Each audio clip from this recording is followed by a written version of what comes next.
নমস্কার বন্ধুরা, সাজের চুলা একটি ঝটপট করে 2 মিনিটে তৈরি হয়ে যায় এমন একটি মিষ্টি রেসিপি নিয়ে চলে এসেছি আজকে। বাড়িতে গেস্ট এলেও দিতে পারেন বা নিজেদের খাওয়ার জন্য মিষ্টিটি তৈরি করে নিন। সবার বাড়িতেই মোটামুটিভাবে পাউরুটিটা সকালে এসেই থাকে। ধরুন কিছুটা পাউরুটি বেঁচে গেছে, এরকম ছোটো ছোটো করে কেটে রেখে তারপরে একটু দুধ বা ফ্রিজে সবসময় বলতে গেলে দুধটা থাকেই প্রায়শই বাড়িতে, একটু দুধ ভালো করে গরম করে নিন বা ঠান্ডা দুধ দিয়ে করলেও হবে। এবার গ্যাসে একদম লো আছে একটি পাত্র বসিয়ে দিয়ে তার মধ্যে অন্ততপক্ষে 100 থেকে 150 চিনি দিয়ে দিন। পাউরুটির মাপ অনুযায়ী দেবেন। যারা বেশি একটু মিষ্টি খেতে পছন্দ করেন তারা আরেকটু বেশি মিষ্টি দিলেও অসুবিধা হয় না, কিন্তু 100 থেকে 150 চিনি করলে মোটামুটি মিষ্টিটা যা থাকে মোটামুটি ভালো লাগবে, খেয়ে গা পাকায় না। অনেকেই তো মিষ্টিটা কম পছন্দ করেন।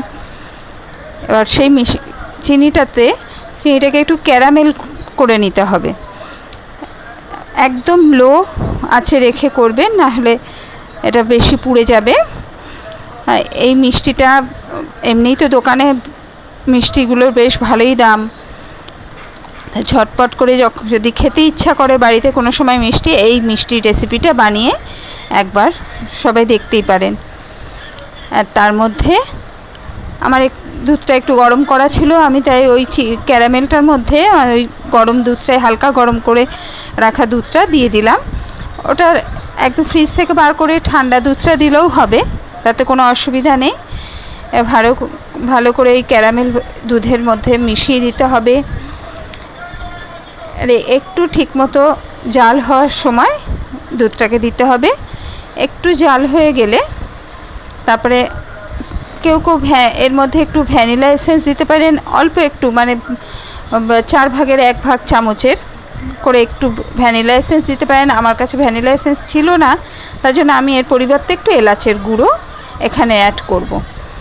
তাই এলাচ থেকে দানাগুলো বার করে নিয়ে আলাদা করে একটু গুঁড়ো করে নিয়ে দুধের মধ্যে একটু এলাচের গুঁড়ো মিশিয়ে দিলাম। ভালো করে একটু নেড়ে দিতে হবে। নাড়ার পরে যে পাউরুটিগুলো টুকরো করে রেখেছিলাম সেই পাউরুটিগুলোকে দুধের মধ্যে দিয়ে দিলাম। পুরো কাজটাই কিন্তু লো আঁচে রেখে করতে হবে, কারণ পাউরুটির সাথে সাথে দুধটাকে পুরো শুষে নেবে। তার জন্য একদম মিডিয়াম আঁচে রাখলেও হবে না, ও ঝট করে শুষে নিয়ে নালে নিচে লেগে যাবে। খুব সাবধানে কাজটা করতে হবে। এবার দুধের পরিমাণটা যে যার ইচ্ছা মতো দিতে পারেন। এটা মোটামুটিভাবে পাউরুটির যা পরিমাণ ছিল, মোটামুটি ওই 15 টাকার যে পিস পাউরুটিগুলো হয় সেই পিস পাউরুটির মধ্যে 1 লিটার দুধ দিলে বেশি ভালো হয়। আর স্বাদ বাড়ানোর জন্য আমি এখানে একটুখানি গুঁড়ো দুধও অ্যাড করেছি। ভালো করে এই তিনটিকে ভালো করে মিশিয়ে দিচ্ছি।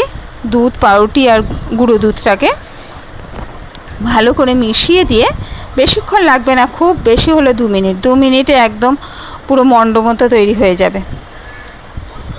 ভালো করে তৈরি করে নিয়ে এবার এর মধ্যে একটু স্বাদ বাড়ানোর জন্য একটু ঘি দিয়ে দিলাম।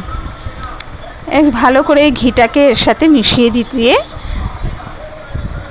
গ্যাসের আঁচটাকে এবার বন্ধ করে দেবো। বন্ধ করে মিশিয়ে নিতে হবে, নাহলে নিচটা লেগে যাওয়ার সম্ভাবনা থাকবে। এরপর এমনভাবেই করতে হবে যাতে নিচটা লেগে গিয়ে কালো কালো না উঠে যায়। আস্তে আস্তে আস্তে হাতে করতে হবে জিনিসটা। একদম দেখুন পুরো মিশে গেছে। এরপর আরেকটি পাত্রের মধ্যে বাটার পেপার দিলেও হয়। আমার কাছে বাটার পেপারটা ছিল না, তাই একটু সাদা পেজে একটু ঘি মাখিয়ে ওটাকে বসিয়ে দিয়েছে। ঠিক যেমন করে কেক পাতেন ঠিক সেইভাবেই এই মিশ্রণটিকে ওই সাদা পেপারের ওপরে দিয়ে দিতে হবে।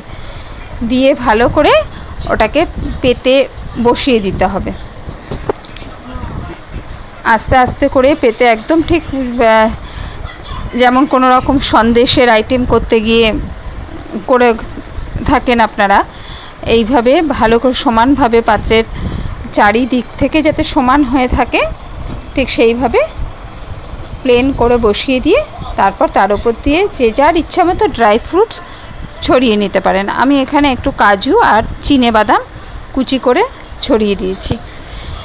এর বদলে এখানে পেস্তা কিশমিশ যে যার ইচ্ছা মতো একটু দিতেই পারেন, কোনো অসুবিধা নেই, তাতে আরও স্বাদ বাড়বে।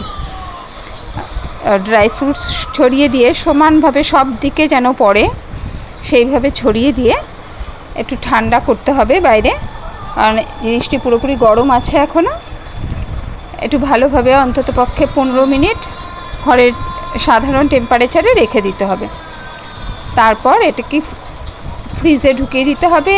ফ্রিজে না 1 থেকে 1.5 ঘন্টা রাখলে এটা ঠান্ডা হয়ে যাবে, ঠান্ডা হয়ে পুরো বসে যাবে। তারপর দেখুন বার করে আমি আরেকটি পাত্রে ঢেলে নিয়েছি, এটাকে একদম পুরো বসে গেছে। এমনভাবে মানে 1 থেকে 1.5 ঘন্টা রাখলে নিজে নিজেই পাত্র ছেড়ে বেরিয়ে আসবে, ঠিক কেকের মতো।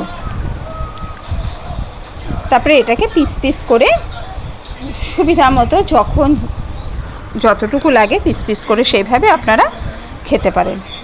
দেখুন একদম তৈরি আমার এই পাউরুটির মিষ্টি রেসিপিটা।